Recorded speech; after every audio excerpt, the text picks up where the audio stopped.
Uh, thank you, Hendrix, for that very kind introduction. And let me just, before I get started, just give one caveat. I am a clinical psychologist by training, and was trained in psychotherapy research, and 8 years ago got into using technology in this area. But I've worked mostly in adults, and so I was asked to talk here about kids, and I've tried to put in what I know. It's an area that I've begun to get interested in, but I claim no expertise, and I have found this meeting here to be personally enormously helpful and useful. So I also want to thank Mary Jane and Hendrix for inviting me. Is this how I move forward here? So, refer to the term, I'll use the term behavioral intervention technology, or BIT. It's something we've used because the terms e-health and m-health are very, very broad. They can mean, the use of devices and transferring data to clinicians on mobile devices. They can mean devices that are used in medical education and so on. And when we use the term, behavioral intervention technology, or BIT, I mean, first of all, it has a cool acronym, so that was we like that, but we mean using things like mobile phones, tablets, computers, sensor data to promote behavior change in support of health, mental health, and wellness. And so why do we need BITs? I think this has come out. I've heard this over and over again, that we have a huge problem. The 12-month prevalence rates of mental health disorders are very high, and even when people don't meet diagnostic criteria, they often deserve some treatment. And there is no way that our healthcare system, with the current treatment models, can possibly ever manage this kind of caseload. And so what do we know? So we know a lot about sort of behavioral principles. We have a lot of models that can kind of guide what patients or participants in our studies should be doing. But what we don't know a lot about is how to engage engage technology. We don't have good models that translate between the two. So I'm going to just present a few things that we've learned over the years in the field about what doesn't work, a little bit about what I think does work, and then talk a little bit about how we kind of bring this together for this forum. So, 10, 15 years ago, things started with web-based interventions, and this is one of probably the most widely used ones, Mood Gym. It's out of Australia. And so there's been a whole lot of work done providing web-based interventions to adults and some to kids, and this is a typical finding. So these were adolescent girls randomized to Mood Gym or an attention control, and there was no difference. And we see this over and over again, that web-based interventions, or these kinds of interventions, simply providing it to people often, not always, but often, doesn't work. Text messaging is something else that's commonly used, and this is a systematic review that was published recently for health-related behaviors change using SMS in youth. And it's generally well accepted, but the findings generally don't find any kind of consistent improvement in health behaviors like physical activity or smoking. They're useful for very sort of narrow, like reminders for medication, but complex behaviors are difficult and hard to treat, and simply providing people 140 characters periodically usually is not sufficient. And now this is, I want to talk just for a second about smartphone applications. There are, roughly, about 6 months ago, an estimate of about 40,000 health apps that are available on the app stores. Probably by now over 2,000 for specific conditions. And the good news is that most of them are free. The bad news is that most of them are of extremely poor quality. There's no clear evidence base. This is one study that was published a couple of months ago on the Eatery app, and they made their data available to a few researchers. And out of nearly 200,000 downloads, 86% of them was downloaded and never used. 11%, it was used a couple of times, and less than 3% actually use that application more than 10 times, so what they called significant use. And what's interesting is that this application, this is for adults, but this application is supposed to support changes in diet.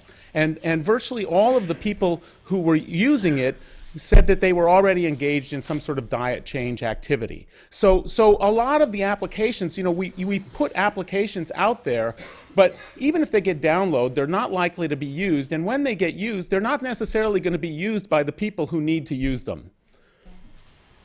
So my take-home point is that technology is great, but humans really are important. And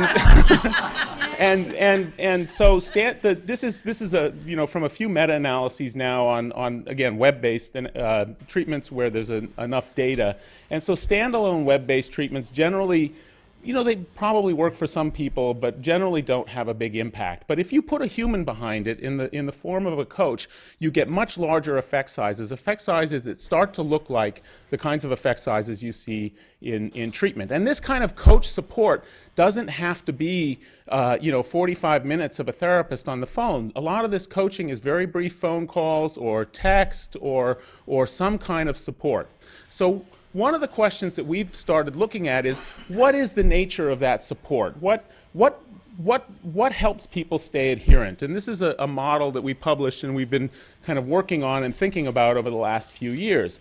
And there is no real good literature in the clinical psychology literature that tells us what we need to do to keep people adherent to these kinds of applications.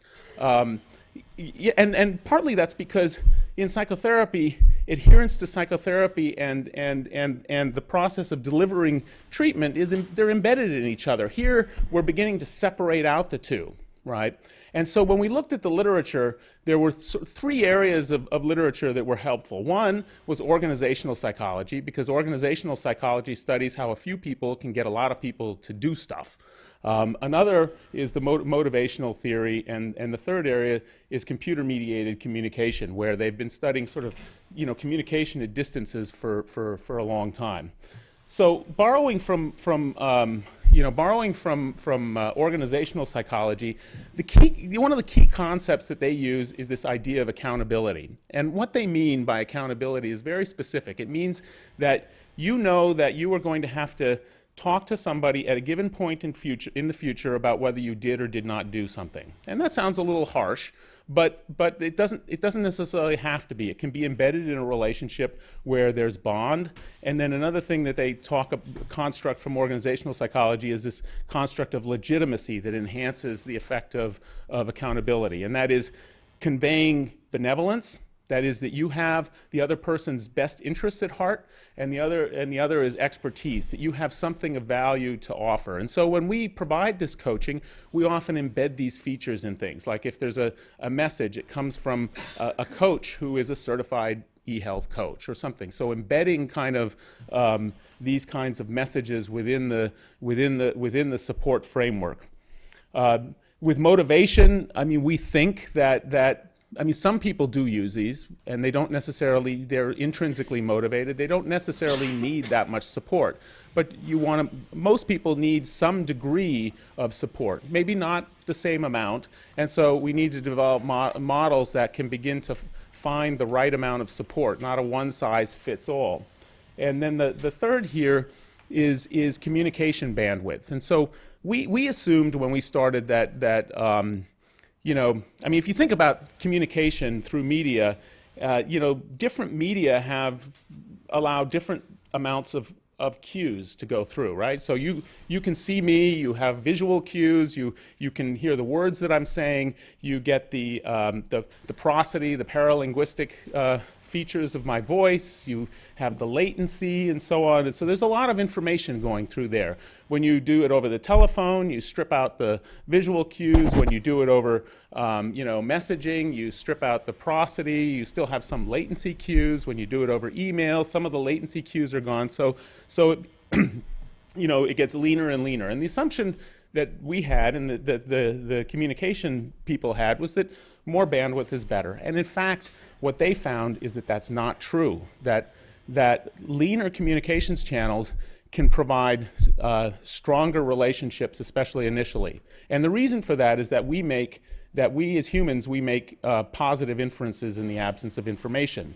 And so, you know, the example that I came to mind when I first read this was, you know, when I started out, and some of the people here in the audience in graduate school, I had relationships with people that I'd never met. And I talked to them on the phone, and then I went and met them, and they were invariably less attractive than I thought that they were going to be. They were invariably, you know, they were less socially facile, and so because I had made these positive attributions about them, and people do that, and we can harness that, and then, you know, if the relationship develops a problem, you know, then it flips and people become overly negative, and then you can increase the bandwidth to begin to manage it. But we need to think about kind of the communication channels. So we've tested this model. This is, you know, I'm going to need to go through kind of quickly, I see here. We've tested this model, and it's worked well. So one of the things that we're starting to think about is, you know, how can we then, if we have a model, how can we apply it differently? And so what we're trying to do is develop peer networks in which the peers, the intervention is embedded in a peer network where the interactions kind of display features of supportive accountability. And so this is a website that one of the websites that we've tested. And what I want to direct your attention to the right hand there, where you have, and that's all of us in the lab, so there's no, you know, disclosure of identification and so on. But it provides information about when people were last logged in and what their activity was. So we're providing people with what they need to hold each other accountable. And then when people, for example, haven't logged in the amount of time that they should have, their little tile there changes color, and there's a buzz feature that they can press, and that'll send out an automated email to the person saying, somebody in your group is missing you, why don't you come back? It's trying to pull them back in.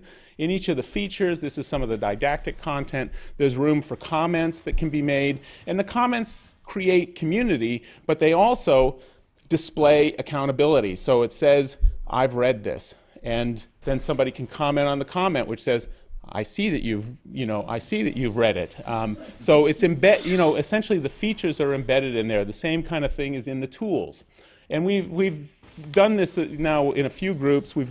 This is the one thing that we're doing in youth and prevention of depression, and we've done some piloting now on 14 users. And one of the things that I'll draw your attention to here is that we had a mean over 10 weeks of 24 logins, and for web-based interventions, that's very high. It's unusual to get that many logins, and we've done a lot of usability testing. The main thing is that, not surprisingly, kids want this on a mobile device, and they don't want emails, they want text messages, and so we're rebuilding this in a mobile format at this point.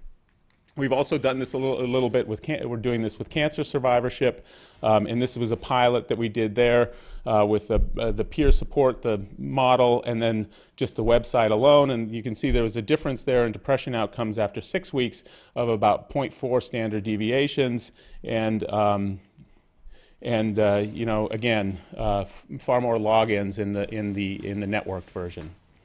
So if we have this accountability, we can also apply it in other settings. And this is an application that we're testing right now, looking at trying to improve adherence to pharmacotherapy in primary care, which is, you know, you probably know it's not, treatment for depression in primary care is common, and it's not all that effective, and that's primarily because patients don't take their medications and physicians don't optimize the medication regimen, and there's not a lot of communication. So this application,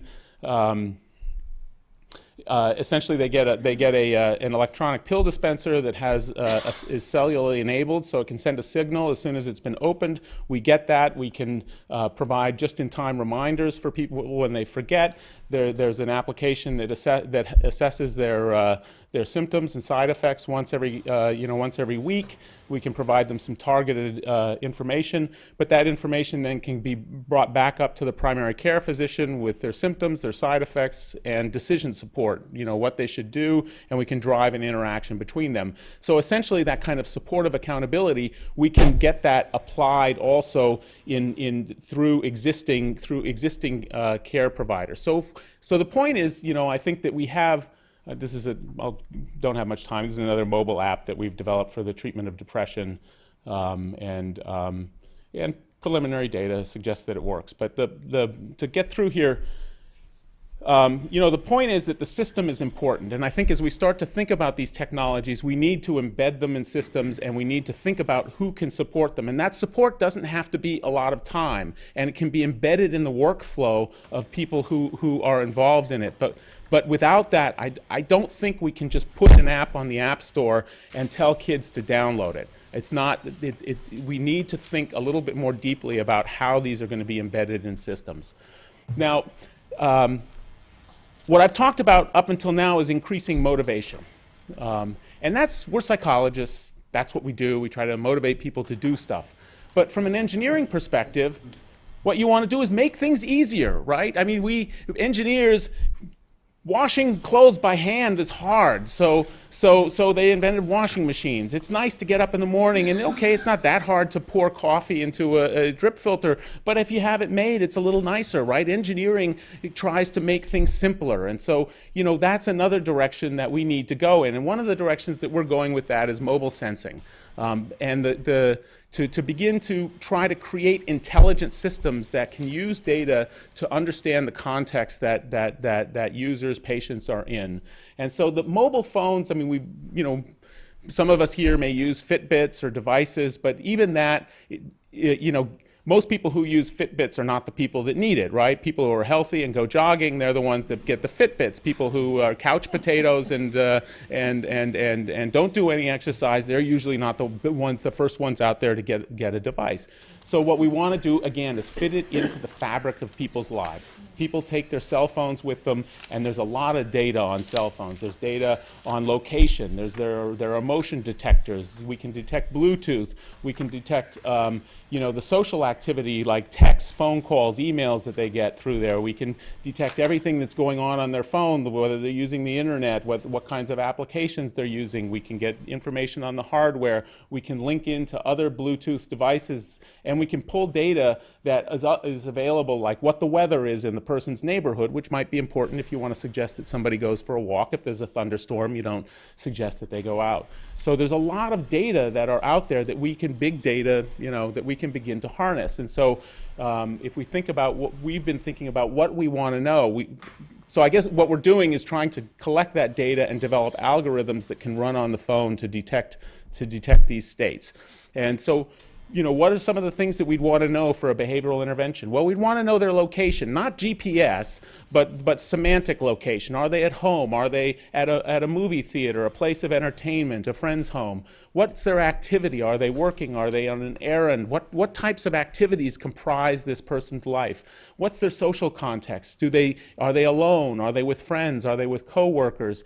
What's their emotional state? Are they sad, anxious, depressed? And a lot of our work now is focused on trying to use these sensors to detect these states, and we might want to be able to detect other things like whether they're keeping their appointments and so on.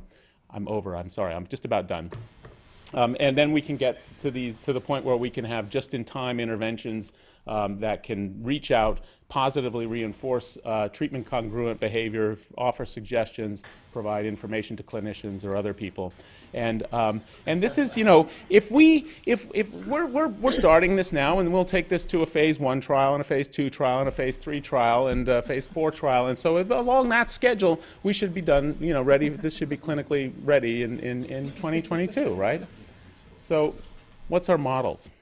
And part of let me just mention here before I talk about the models, sort of timeline of technology. And so you can see here in 2006 there was the iPod, 2007 the iPhone, 2008 Android, 2010 tablets were released, and so on. So that time frame, that thing will be obsolete by the time it's ready. So what are our models right now?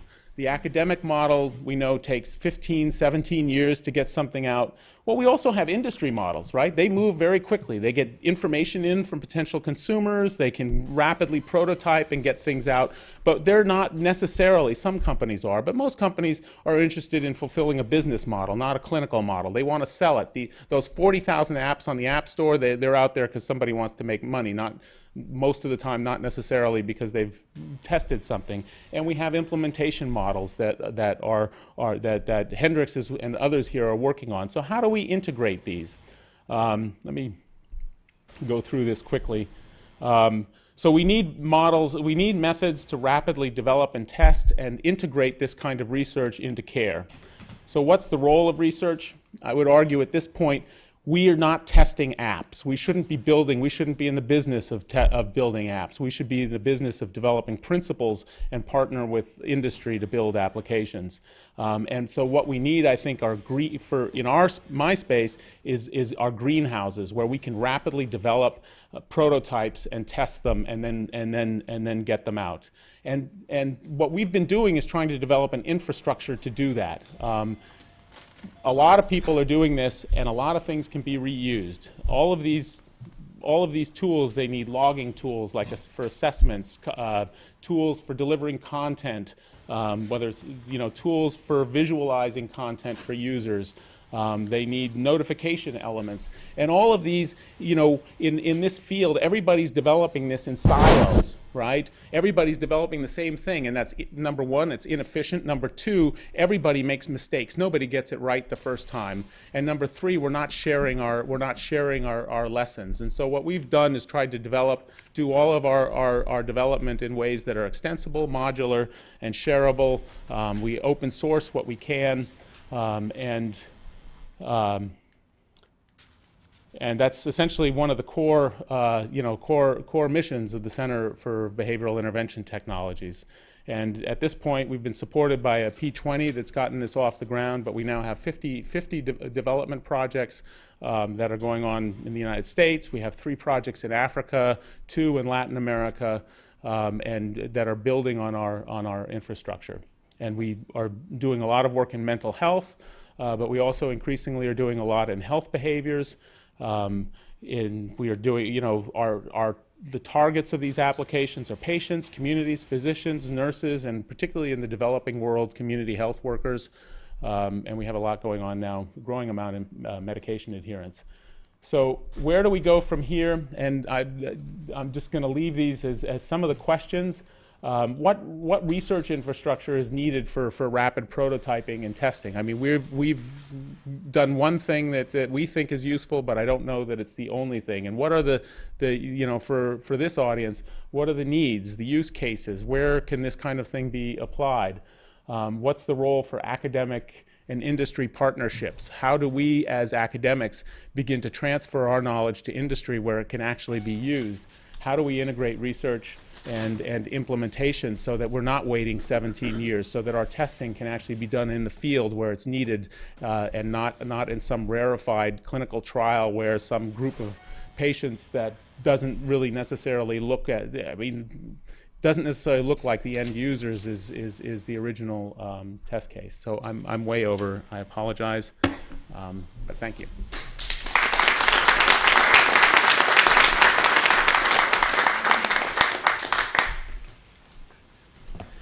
Thank you. The second presentation in here is by Naiwa Dwan, and I'm going to be very brief about this one. Of all of the people that I know in my field of biostatistics, I think Naiwa is one of the most energetic and innovative kinds of researchers who really are looking at expressing the next generation of how do you use technology, how do you use statistical methodology to evaluate and help and promote the kinds of activities we're dealing with in mental health, drug abuse, and other areas. And Naiwa, you can read a lot of his background in here, but I'm just going to let him talk. Thanks very much.